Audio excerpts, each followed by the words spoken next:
கோடையின் தாக்கத்தால் தண்ணீர் பிரச்சினை தலை தூக்கியுள்ள நிலையில் அடர்ந்த வனப்பகுதியில் ஊற்றுகளில் வடிந்தோடும் தண்ணீரை குடிநீராக பயன்படுத்துவதாக அந்தியூர் அருகே உள்ள மலை கிராம மக்கள் தெரிவித்துள்ளனர்.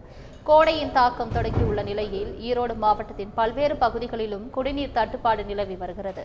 நீர்நிலைகள் வறண்டு காணப்படுவதால் விவசாயம் மற்றும் கால்நடைகளுக்கு தேவையான தண்ணீரை விலை கொடுத்து வாங்குவதாக அந்தியூர் விவசாயிகள் தெரிவித்துள்ளனர். வாரத்திற்கு ஒருமுறை மட்டுமே தண்ணீர் விநியோகிக்கப்பட்டு வருவதால் அடர்ந்த வனப்பகுதியில் ஊற்றுகளில் வடிந்தோடும் தண்ணீரை குடிக்க பயன்படுத்துவதாக தாமரைக்கரை மலை கிராம மக்கள் கூறியுள்ளனர். ஊசிமலை, ஒந்தனை, கொங்காடை உள்ளிட்ட கிராமங்களிலும் தண்ணீர் தட்டுப்பாடு நிலவி வருவதால் பொதுமக்கள் கடும் சிரமத்திற்கு உள்ளாகியுள்ளனர்.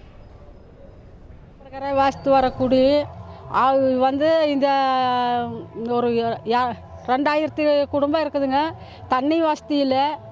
அதுலேருந்து பள்ளிக்கூடத்துக்கு பசங்களெல்லாம் போக முடியாது. தண்ணி இல்லாமல் குளிக்கிறதுக்கு தண்ணி இல்லை, துணி துவைக்கிறதுக்கு தண்ணி இல்லை, குடிக்கிற தண்ணி இல்லை. 8 நாள் கழிச்சு தான் தண்ணியை விடுறாங்க. 8 நாளத்தில் வச்சு என்ன நாங்கள் குடிக்க முடியுமா, இல்லை சோறாக்க முடியுமா? அப்படியெல்லாம் நாங்கள் வசதி வந்துட்டு இருக்கிறோம். எங்களுக்கு ஒரு போர் போட்டு கொடுத்தா அவங்களுக்கு நன்றியாக இருக்குங்க. செய்திகளை உடனுக்குடன் தெரிந்து கொள்ள உடனே சப்ஸ்கிரைப் பண்ணுங்க.